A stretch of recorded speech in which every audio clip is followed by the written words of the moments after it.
आज भी बिरयानी का एक दाना नहीं बिका था। मेरा दिल बैठता जा रहा था। दुकान वाले को पूरे 5,000 रुपए देने थे और पिछले 10 दिनों से यही हाल था। आज मैं वेज बिरयानी लेकर मंदिर की तरफ चल पड़ा था। वहां बैठे गरीब लोगों को खाना बांटकर मैंने सच्चे मन से भगवान को पुकारा। मेरी आंखें बार बार भीग रही थीं। तभी किसी ने पीछे से मेरे कंधे पर हाथ रखा और जब मैंने पलट कर देखा तो मैं हैरान रह गया, क्योंकि मैं चुपचाप बैठा अपनी माँ को देख रहा था, जो बड़ी मेहनत से बिरयानी बना रही थीं। उन्हें मधुमेह की बीमारी थी, लेकिन इसके बावजूद वे घर चलाने के लिए हर हद तक जाने को तैयार रहती थीं। मैं माँ के हर काम में मदद करता था, लेकिन सामान संभालने का काम हमेशा उन्हीं का होता था। फिर भी मेरा मन बहुत बेचैन था। बिरयानी बेचते हुए पूरे 8 दिन बीत चुके थे और आज 9वां दिन था।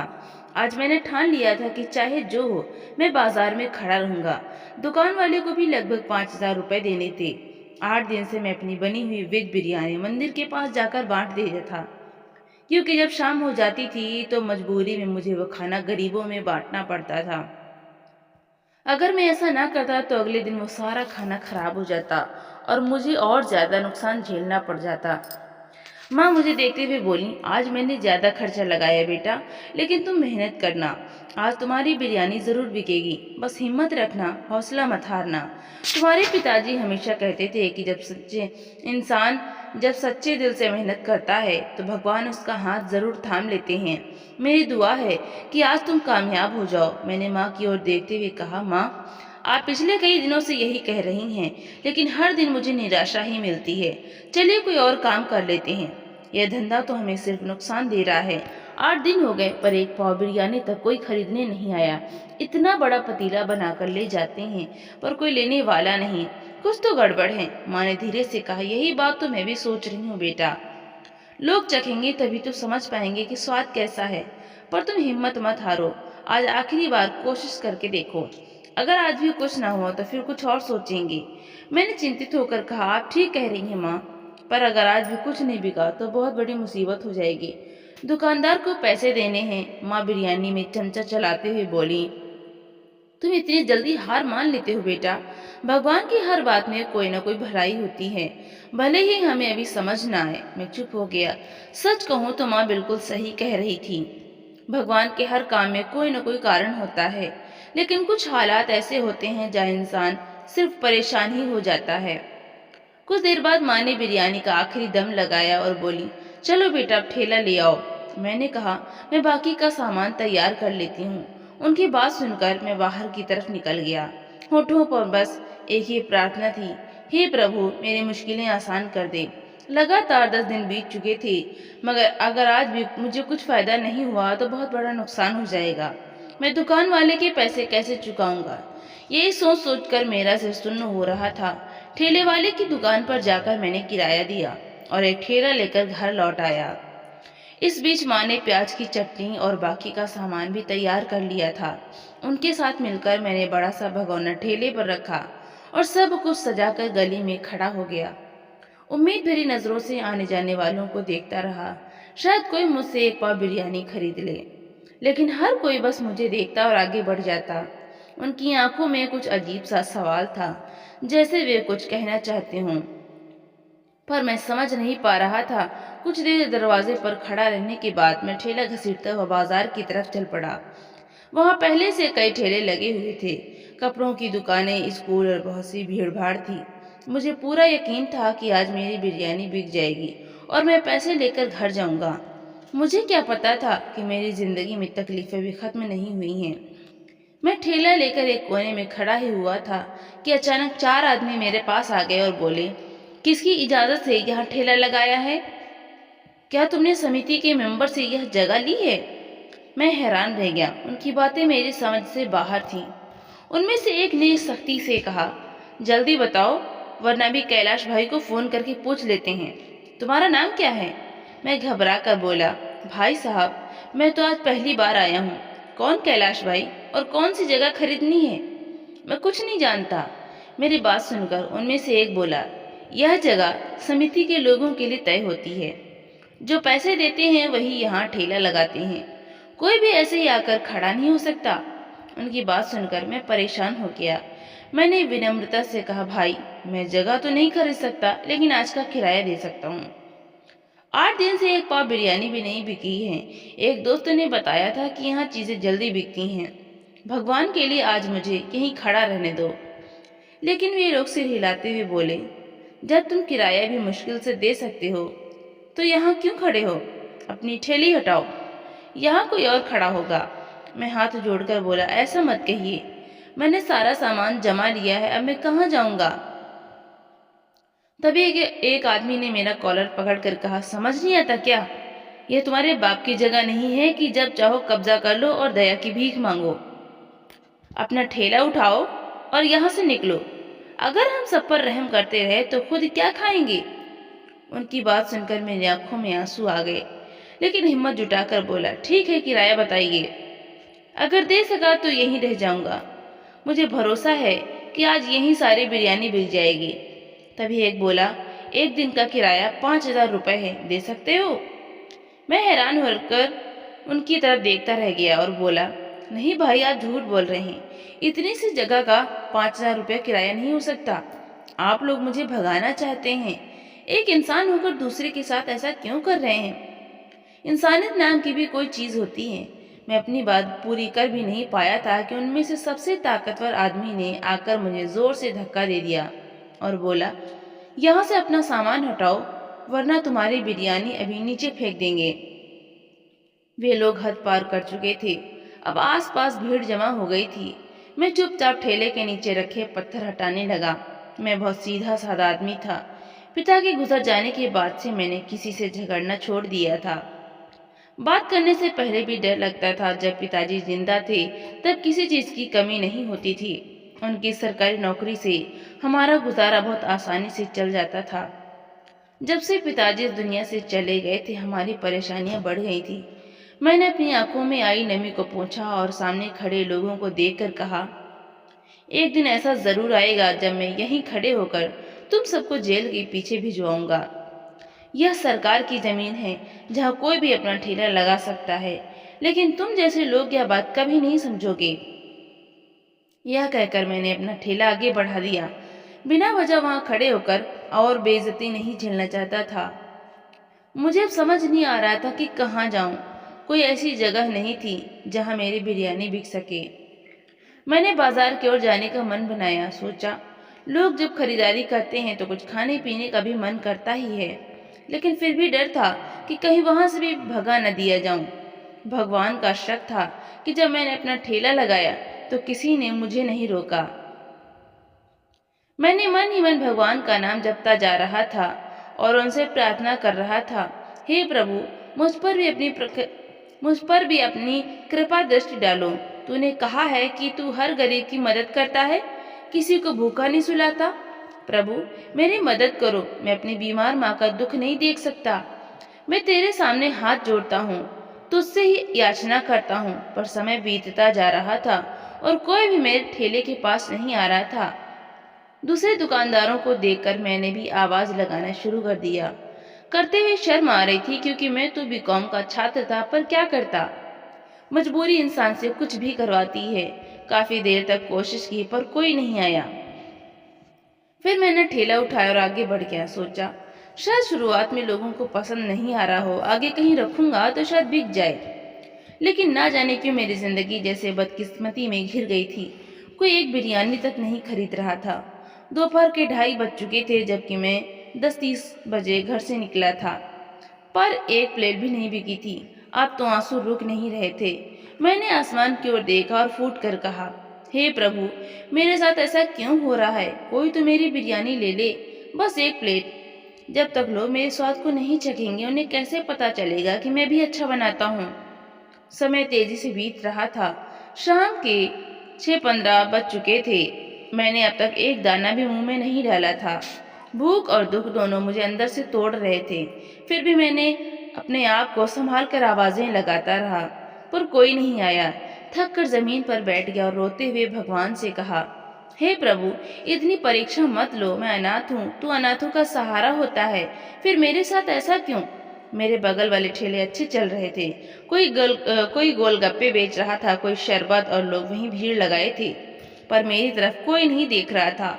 अब शाम के 7 बज गए थे। बरसात का मौसम था, अंधेरा भी होने लगा था। मैंने आंखें पोंछी और ठेला घसीटता हुआ मंदिर की ओर चल पड़ा। मन टूट चुका था। ठान लिया था कि अब दोबारा ठेला नहीं लगाऊंगा, कोई छोटी मोटी नौकरी कर लूंगा, पर यह जिल्लत नहीं सहूंगा। ऊपर से दुकानदार का 5,000 रुपए का उधार भी चढ़ गया था, जो अब लौटाना था। पिताजी की पेंशन का मामला भी अटका हुआ था। अगर वो मिल जाती तो कुछ राहत मिलती। मंदिर पहुंचकर मैंने थैली में बिरयानी भरकर वहां बैठे गरीबों और यात्रियों में बांटना शुरू कर दिया। कुछ ही पलों में लोग जमा हो गए। मेरी आंखों से आंसू टपकते रहे और मैं अपनी मेहनत से बनी बिरयानी लोगों में बांटता रहा। जब पिताजी जिंदा थे, हम हर शुक्रवार को मंदिर आकर कुछ न कुछ जरूर बांटते थे। लेकिन मुझे क्या पता था कि पिताजी के जाने के बाद मैं रोज यहाँ आकर यही काम करूंगा। जब सारा खाना बांट चुका तो मंदिर की चौखट पर बैठ गया। ठंडे फर्श पर अजीब सा सुकून था, पर दिल के भीतर एक बेचैनी थी जो पूरे शरीर में उतर गई थी। मेरी आंखों से आंसू अपने आप बहते जा रहे थे, जिसे सारी थकान, दर्द और उम्मीद उस बहते पानी में घुलकर खत्म हो रही हो। आज के दिन जितना मैंने अपनी जिंदगी को कोसा था, शायद ही कभी ऐसा हुआ हो। पिता के निधन पर भी मैं इतना नहीं रोए था। शायद उनका अचानक इस दुनिया से चले जाना मुझे अंदर से तोड़ चुका था। मैं लंबे समय तक वहीं बैठा रहा, फिर ठेले की रखवाली के लिए चौकीदार से कहकर मंदिर के पीछे बने पानी के घाट की तरफ चला गया। शाम की आरती शुरू हो चुकी थी। मैंने वही मंदिर के आंगन में सिर झुकाकर भगवान से प्रार्थना की। कुछ देर तक मैं बिल्कुल खामोश रहा और अपने खाली हाथों को देखने लगा। आज पहली बार पिता के न होने का दर्द मेरी रगों में उतर गया था। 8 दिन से मेरी बिरयानी नहीं बिकी थी, मगर आज 9वें दिन में पूरी तरह टूट गया था। जब किसी इंसान के सिर से पिता का साया उठ जाता है, तब उसकी हालत मेरी जैसी हो जाती है। जीते जी मानो मौत आ गई हो। कुछ पल बाद मेरे होठों से कांपती हुई आवाज निकली, हे भगवान! और मैं फूट फूट कर रो पड़ा। मैं जोर जोर से रो रहा था। शायद आज मैं सचमुच बिखर गया था, जिंदगी से हार चुका था। घर पर मेरे शुगर से पीड़ित माँ मेरा इंतजार कर रही थी। उनकी दवाइयाँ लानी थी और घर के कई खर्च अब मेरे सिर पर थे। मैं बेकाबू होकर बोला, बाबा, मैं आपकी जिम्मेदारियां नहीं निभा पा रहा। मैं भी बहुत छोटा हूँ। मुझे बिल्कुल अंदाजा नहीं था कि आप इस भीड़ भरी दुनिया में मुझे यूं अकेला छोड़ देंगे। क्या आपको एक बार भी ख्याल नहीं आया कि आपका बेटा भी बहुत नासमझ है? उसमें इतनी समझ नहीं कि इस दुनिया का सामना कर सके। अगर आपको मालूम था कि आप इतनी जल्दी चले जाएंगे तो कम से कम मुझे इतना समझदार बना जाते ताकि मैं कुछ कमा लेता। इतना कहते ही मैं फिर रो पड़ा। काफी देर तक सिर झुकाकर भगवान के सामने आंसू बहाता रहा और फिर कांपती आवाज में कहा, हे प्रभु, तू सब जानता है। तू जानता है कि मैं किस हाल में हूँ। तूने कहा है कि तू कभी किसी को भूखा नहीं रखेगा। हे मेरे भगवान, मैंने भी आज कुछ नहीं खाया। मेरे पेट में कुछ भी नहीं गया, सिर्फ इसलिए कि मेरे ऊपर जिम्मेदारियों का बोझ है। मुझे अब दुकानदार को पैसे लौटाने हैं, घर में राशन डालना है, माँ की दवाइयाँ लानी है, बिजली और गैस का बिल चुकाना है। मैं ऐसा कैसे करूं? अगर मेरी बिरयानी कोई खरीदे ही नहीं तो मैं आगे कैसे बढ़ूं? मेरे पास ज्यादा पढ़ाई भी नहीं है। अगर तूने मेरे पिता को मुझसे छीन ही लिया था तो कम से कम मुझे इतना बड़ा कर देता कि मैं दुनिया को समझ पाता। हे भगवान, मेरी मुश्किलें आसान कर दे। मैं अब थक चुका हूँ। मैं तुझसे शिकायत नहीं कर रहा, बस यही विनती कर रहा हूँ कि तू मेरे लिए कोई राह निकाल दे। यह कहकर मैं चुप हो गया। वहां खड़ी देवी की मूर्ति के सामने सिर झुकाकर मैंने हाथ जोड़े और फिर चेहरे पर हाथ फेर कर उठ खड़ा हुआ। अब घर लौटने का इरादा था, क्योंकि माँ इंतजार में होंगी। उनकी उम्मीद फिर टूटने वाली थी, मगर सच छिपाने से अच्छा है कि इंसान झूठ बोलकर एक बार दिल तोड़ दे, क्योंकि सच छिपाकर तो उम्र भर तकलीफ देता है। मैं अपनी जगह से उठा और मंदिर के ऊंचे शिखर की तरफ देखा। भगवान की लीला निराली निराली है। मेरे मन में बस एक ही विचार चल रहा था। तभी अचानक किसी ने मेरे कंधे पर हाथ रखा। मैं पलटा। सामने खड़े व्यक्ति को देखकर मैं कुछ बोल ही नहीं पाया। इससे पहले कि मैं कुछ कहता, वो बोले, कल दोपहर 12 बजे उसी जगह पर आ जाना। तुम्हारी सारी परेशानियां खत्म हो जाएंगी। तुम्हारे पिता की पेंशन का मामला भी सुलझ जाएगा और तुम्हें नौकरी भी मिल जाएगी। पढ़ाई जारी रखना और माँ का ख्याल रखना।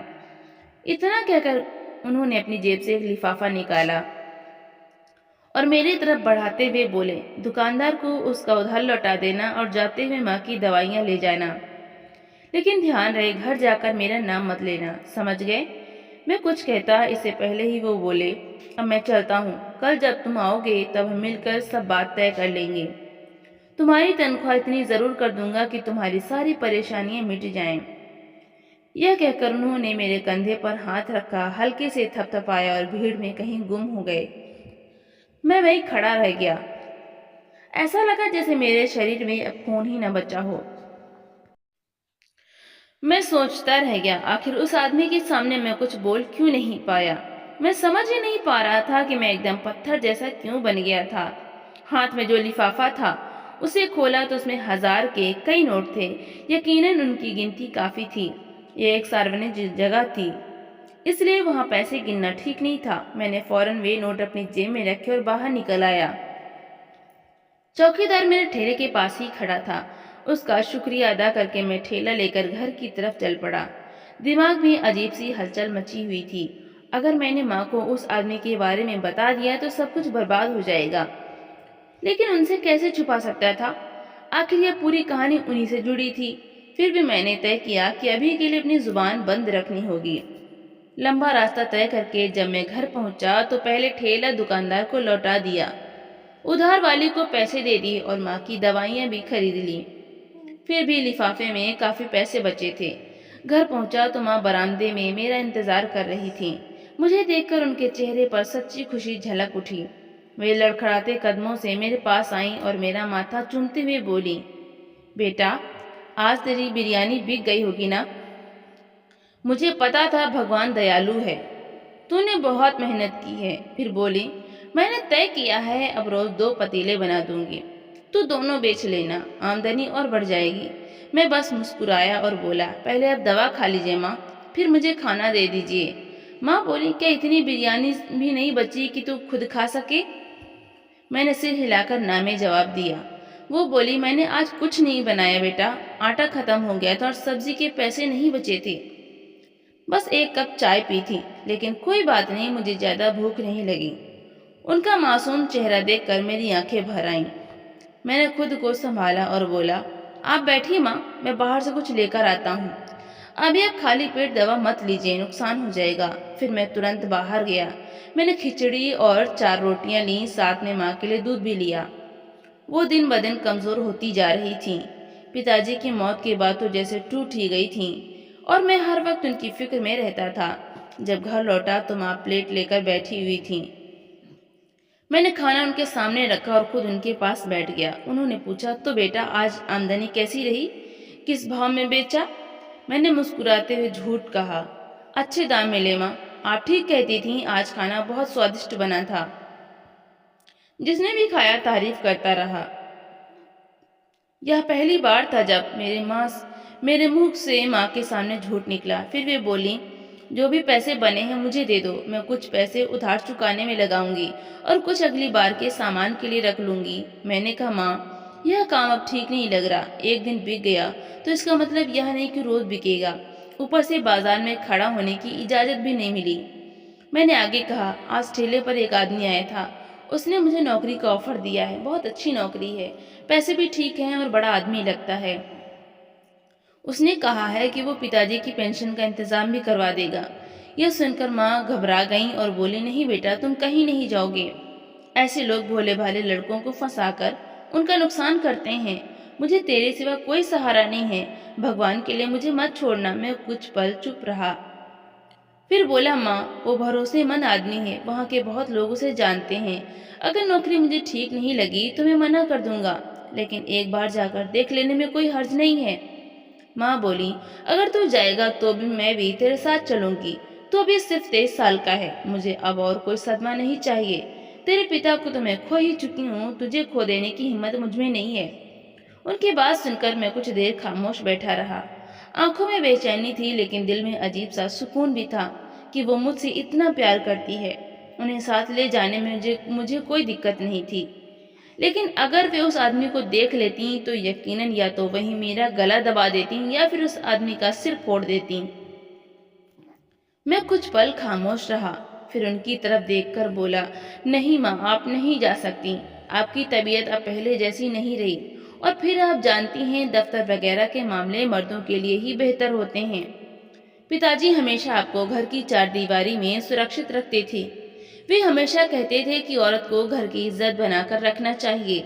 फिर अब आप क्यों घर की मर्यादा तोड़ना चाहती हैं? क्या आप पिताजी की आत्मा को दुख देना चाहती हैं?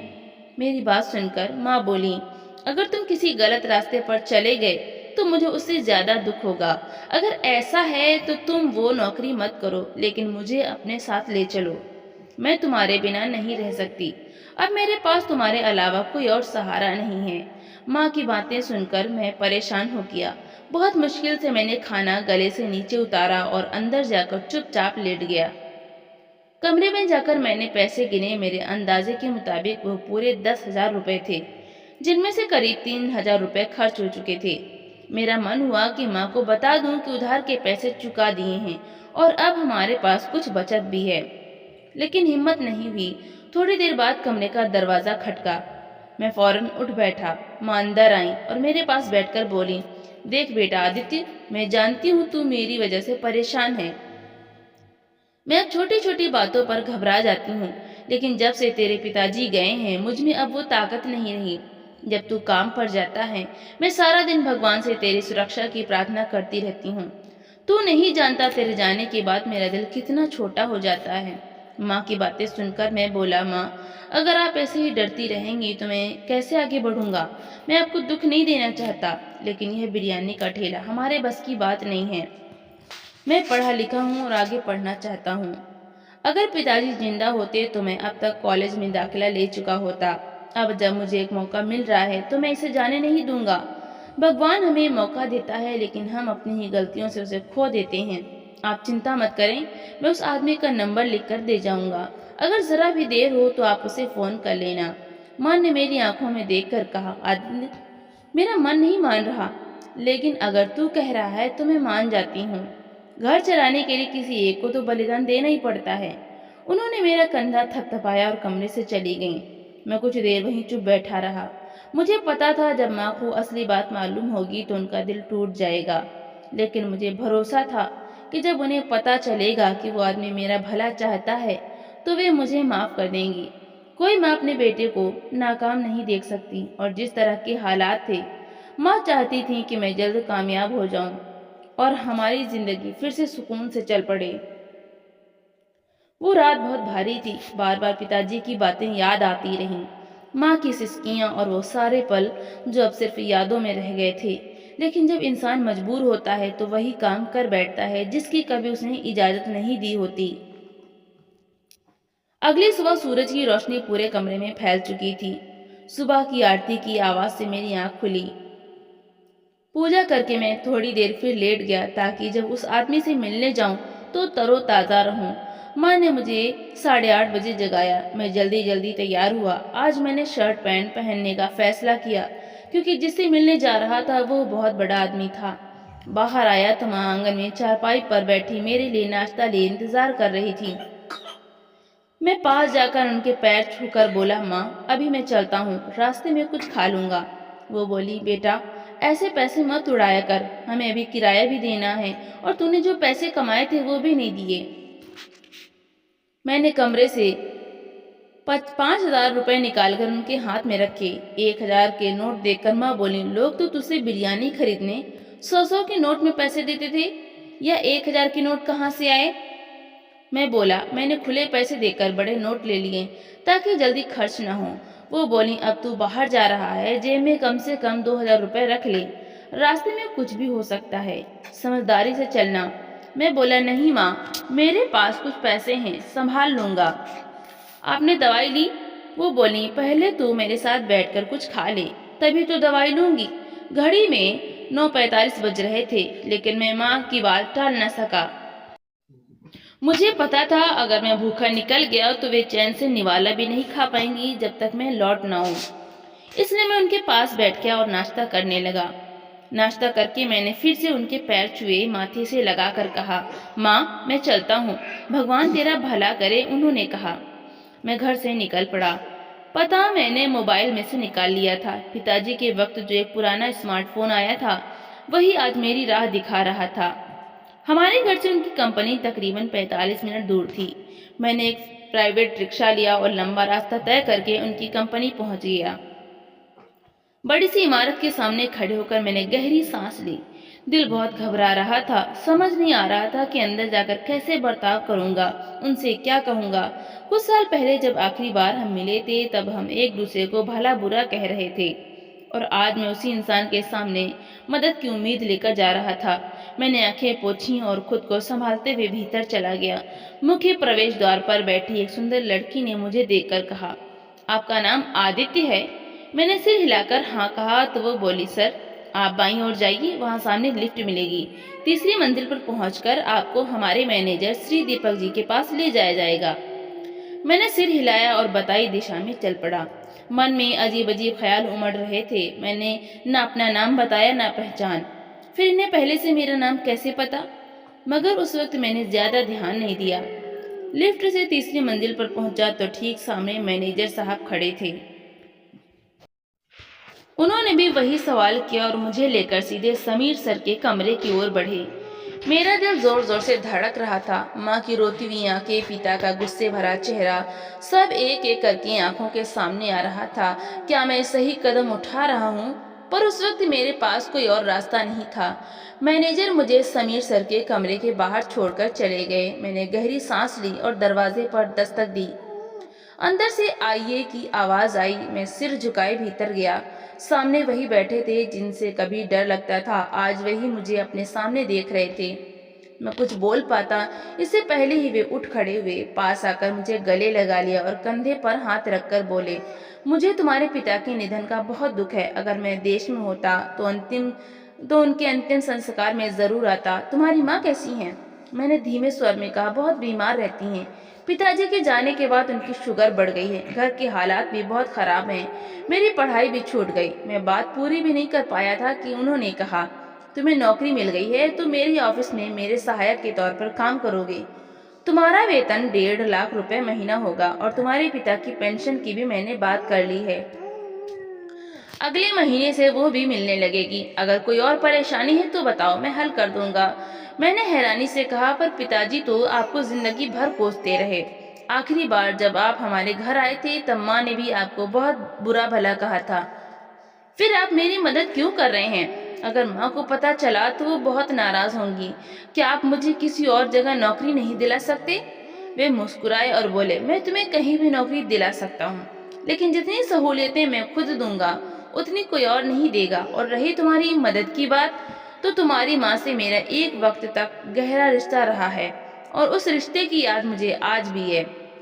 मैंने उनकी ओर देखते हुए कहा, लेकिन माँ ने आपको छोड़ दिया था, आपने उन्हें धोखा दिया था। उन्होंने गहरी सांस लेते हुए कहा, जब इंसान को अपनी गलतियों का एहसास होता है तब उसे दूसरों की गलती दिखाई नहीं देती। तुम्हारी माँ ने ठीक समय पर सही फैसला लिया था, क्योंकि मैं उस वक्त उनके लायक ही नहीं था। मैंने उस मासूम की जिंदगी बर्बाद कर दी थी, लेकिन भगवान की कसम, मैंने तुम्हारे पिताजी का एक्सीडेंट नहीं करवाया। मुझे पता चला है कि तुम्हारी माँ मुझ पर शक करती हैं। मैंने हैरानी से पूछा, आपको यह कैसे पता चला? मैंने कुछ पल वो खामोश रहे, फिर बोले, जिनसे मोहब्बत होती है उनकी खबर भी रखी जाती है। फिर थोड़ा रुककर उन्होंने कहा, मुझे शर्म आती है कि मैं तुम्हारी माँ के बारे में तुम्हारे सामने ऐसे शब्द कह रहा हूँ। लेकिन वो अपनी बात पूरी करते उससे पहले ही मैं बोल पड़ा, जब आपका और हमारा कोई रिश्ता नहीं था तब भी मैं पिताजी से कहता था कि प्यार करना कोई गुनाह नहीं है। जब आप माँ की जिंदगी में थे तब पिताजी की कोई अहमियत नहीं थी, लेकिन जब पिताजी माँ की जिंदगी में आए तब आपकी कोई अहमियत नहीं रही, और इसमें कुछ गलत नहीं है। मेरी बात सुनकर उन्होंने मेरे कंधे पर हाथ रखा और बोले, अब यह बताओ, क्या तुम मेरे पास काम करोगे या कहीं और? मैंने सिर हिलाकर कहा, 1.5 लाख रुपए की तनख्वाह न सही, आपकी जैसी सुविधाएं न सही, लेकिन मैं आपके साथ काम नहीं कर सकता। समीर सर, अगर आप मुझे कहीं और नौकरी दिला दें तो मैं हमेशा आपका एहसानमंद रहूंगा। मुझे आगे पढ़ाई भी जारी रखनी है। मेरी शादी होगी, माँ की तबीयत भी ठीक नहीं रहती, सब कुछ मेरे कंधे पर है। लेकिन मैं माँ को निराश नहीं कर सकता। बस आपसे एक मदद चाहिए कि आप मुझे नौकरी दिला दें। यह मेरी पूरी जिंदगी का एहसान होगा। मेरी बात सुनकर वो कुछ देर चुप रहे, फिर बोले, तुम ठीक कहते हो। मैं तुम्हारी जिंदगी में एक बदलाव तो जरूर लाऊंगा, लेकिन तुम्हारी माँ का जो नुकसान हुआ वो मैं कभी पूरा नहीं कर सकता। मेरी वजह से उसने अपने पिता को खो दिया। मेरी वजह से उसने अपने पति को खो दिया। मैं आखिरी वक्त पर नहीं पहुंच पाया और उसकी पूरी जिंदगी बर्बाद हो गई। अगर तुम्हारे पिताजी उसका साथ ना देते तो वो सड़कों पर भीख मांगने पर मजबूर हो जाती। मैं तुम्हारे लिए नौकरी का इंतजाम कर दूंगा और तुम्हें 1.5 लाख रुपए तनख्वाह मिलेगी। हाँ, सुविधाएं मेरी जैसी नहीं होगी। तुम बहुत ज्यादा पढ़े लिखे नहीं हो, इसलिए काम थोड़ा अलग होगा। तुम्हें लोगों से बात करके काम निकालना होगा। तुम्हारी बातचीत की कला बहुत अच्छी है। मेरा दोस्त है, उसे ऐसा ही कोई लड़का चाहिए। वो बोले, चलो आप बैठो, हम साथ में कॉफी पीते हैं। लेकिन मैंने कहा, नहीं सर, बस नौकरी का इंतजाम कर दीजिए। मैं हमेशा आपका आभारी रहूंगा। उन्होंने सिर हिलाया और उसी दिन मुझे दूसरी कंपनी भेज दिया गया। वहाँ के बॉस से मिलकर मैं संतुष्ट हो गया, क्योंकि उन्होंने मेरे साथ बहुत अच्छा बर्ताव किया। उन्होंने मुझे अपना दायां हाथ बना लिया। दरअसल समीर सर कोई और नहीं बल्कि मेरी माँ के पुराने प्रेमी थे। शादी से पहले माँ और उनके बीच प्यार का रिश्ता था, मगर वे माँ को सिर्फ मीठी बातों में फंसाकर उनका इस्तेमाल कर रहे थे। मेरे पिताजी माँ के चचेरे भाई थे। परिवार के दबाव में आकर माँ ने पिताजी से शादी कर ली, लेकिन वे शादी समीर से ही करना चाहती थी। समीर ने माँ को शादी से एक दिन पहले घर से भाग आने को कहा था और स्टेशन बुलाया था। माँ पार्लर से सीधा स्टेशन पहुंच गई, लेकिन वो आखिरी वक्त पर नहीं आए और माँ बदनाम हो गई। बारात लौट गई, लेकिन पिताजी नहीं लौटे। उन्होंने कहा, कसूर तुम्हारा नहीं है। वे खुद स्टेशन गए, माँ को घर लेकर आए, 4 लोगों की मौजूदगी में शादी की और उन्हें अपने घर ले आए।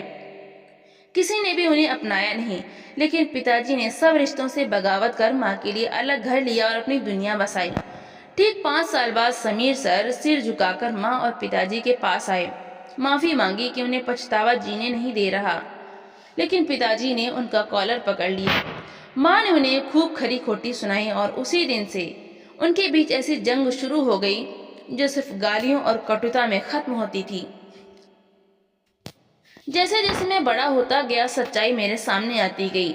मैं हमेशा खुले दिमाग का इंसान रहा, इसलिए मुझे यह सब अब सामान्य लगने लगा था। कहते हैं ना, जब कोई इंसान सच्चे दिल से प्यार कर बैठता है तो वो उम्र, ओहदा, रिश्तों की मर्यादा सब कुछ भूल जाता है। ऐसी ही सच्ची मोहब्बत मेरी माँ को हो गई थी। कई बार मेरे मन में ख्याल आया कि उनसे कहूँ, आप मेरी माँ से शादी कर लीजिए, उनकी जिंदगी संवर जाएगी। मगर मैं माँ के सामने उनका नाम तक नहीं ले सकता था, क्योंकि वो उनसे बहुत नफरत करती थी। उनकी नफरत इतनी गहरी थी कि उन्होंने मुझसे कह रखा था कि उस आदमी का नाम भी मेरे सामने कभी न लिया जाए। मैं आज जिस ऊंचाई पर हूँ, उस मुकाम तक पहुँचने में पूरा श्रेय उन्हीं को जाता है। लेकिन मेरी माँ को आज भी यह सच्चाई नहीं पता, क्योंकि उस दिन के बाद से मैं समीर सर से कभी नहीं मिला। मैंने अपनी पढ़ाई पूरी कर ली, मास्टर डिग्री हासिल की और अब अपनी जिंदगी को पूरे दिल से जी रहा हूँ। जिंदगी में कभी कभी ऐसा मौका जरूर आता है जब भगवान हमें ऊपर उठाना चाहते हैं। वो किसी न किसी रूप में हमारे जीवन में एक माध्यम भेजते हैं। इंसान को उस मौके को पहचान कर उसका लाभ जरूर उठाना चाहिए, क्योंकि ईश्वर हर बार ऐसा अवसर नहीं देते।